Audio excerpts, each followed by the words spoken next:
ألا لله الدين الخالص۔ واقعاً آدمی کو روحانی قبض اور یعنی ایک بیزاری کی کیفیت پیدا ہو جاتی ہے،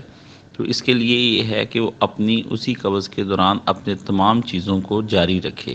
علماء نے کہا ہے اس کا زیادہ اجر ہے کہ آدمی کا دل نہ چاہ رہا ہو عبادت کرنے کو، لیکن پھر بھی وہ اللہ کا حکم سمجھ کر عبادت کرے تو اس پہ دگنا جو ہے ثواب ہو جاتا ہے، ایک بات۔ دوسرا یہ ہے کہ یا لطیفوں کا ورد آپ شروع کر دیں، اللہ کے پیارے ناموں سے جب اس کو پکارا جائے جس میں یا لطیفو، اور تو اللہ تعالیٰ بہت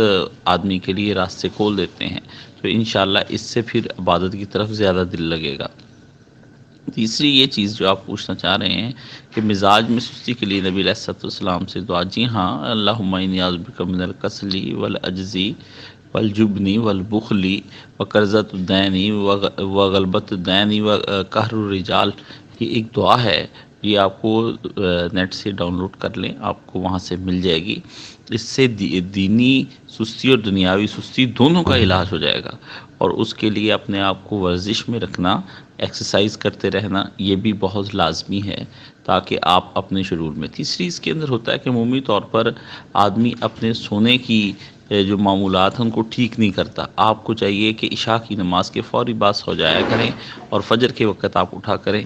اور چوتھا یہ ہے کہ دن کے وقت میں کوئی آدھا گھنٹہ جو ہے وہ قیلولہ ضرور کر لیا کرے، لیٹ جایا کرے، چاہے نیند آئے یا نہ آئے۔ اس سے جو ہے دنیاوی تدبیریں کرنے سے بھی سستی دور ہو جاتی ہے۔ اور چوتھا یہ ہے کہ آپ کو یہ سوچنا چاہیے کہ میں اس دنیا میں آیا ہوں تو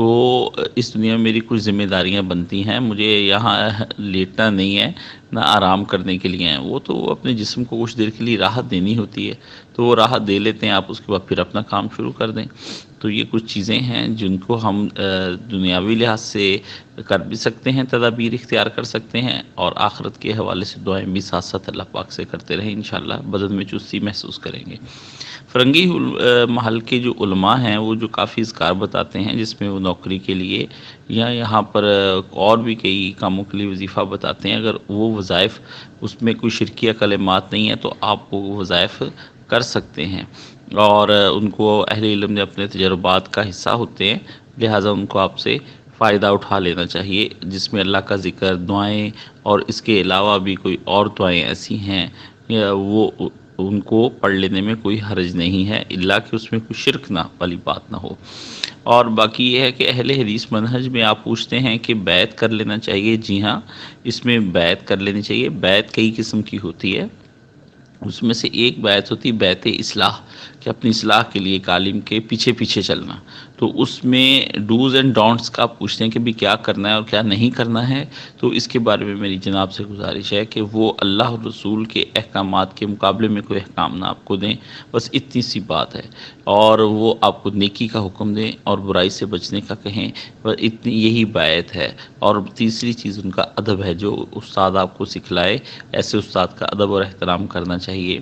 ہاں، اس کے ادب و احترام کو عقیدت میں تو ڈھال لینا چاہیے، لیکن غلو نہیں کرنا چاہیے، اتنا نہ بڑھ جائے عقیدت میں کہ وہ آدمی جو ہے وہ اس کو خدا بنا لے، یا پیر ایسا بنا لے کہ وہ اس کے ساتھ خدا والے معاملات کرنے شروع کر دے۔ اللہ تعالیٰ آپ کو سلامت رکھے۔ آپ پوچھتے ہیں کہ نوکری جو ہے اس کے بارے میں پوچھنے کہ نوکری اگر نماز کے آڑے آ رہی ہو تو کیا کیا جائے۔ اس میں یہ آپ کو دیکھنا ہے کہ اس کے مقابلے میں کوئی اور نوکری آپ کو مل جائے گی،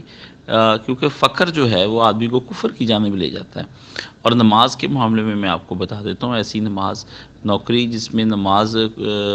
کوئی بھی آدمی نہیں روکتا، مگر آپ جب بہت لمبی نمازیں پڑھتے ہیں نوکری پر ہوتے ہوئے تو لوگ تنگ آ جاتے ہیں، تو آپ کا بڑا آسان انداز ہے کہ اول وقت میں دونوں نمازیں پڑھ لیں، ظہر اور عصر ملا کے پڑھ لی اور مغرب اور عشاء ملا کے پڑھ لی، دو تو نمازیں نوکری کے درمیان میں آتی ہیں، تو آپ دیکھ لیں کہ آپ دونوں کو ملا کر کے تقریباً یہ 10 سے 15 منٹ لگتے ہیں۔ جب وہ آپ کو تفریح کے لیے یا ریسیس کے لیے کھانے کے لیے وقت دیتے ہیں تو پھر آپ کو چاہیے کہ اس وقت یہ بھی آپ ساتھ میں کر لیا کریں۔ آپ پوچھتے ہیں کہ بیٹھ کر نماز پڑھنے سے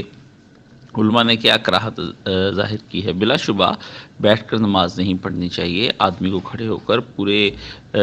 چاق و چوبند ہو کر نماز ادا کرنی چاہیے۔ لیکن اصل چیز یہ ہے کہ اگر آپ دیکھتے ہیں کہ آفس میں کھڑے ہونے کی جگہ نہیں ہے یا کوئی اس طرح نہیں ممکن، تو پھر آپ کرسی پر بھی بیٹھ کر نماز پڑھ سکتے ہیں اور نوافل بھی پڑھ سکتے ہیں۔ تو ایسا کچھ نہیں ہے، کوئی ایسی سخت ممانعت نہیں ہے، بیٹھ کر بھی نماز پڑھ لیں۔ اگر کھڑے ہونے کی جب آپ کو جگہ ملتی ہے تب بھی آپ نماز پڑھ لیں۔ اللہ تعالیٰ آپ کو خوش و خرم رکھے۔ والسلام علیکم ورحمۃ اللہ وبرکاتہ۔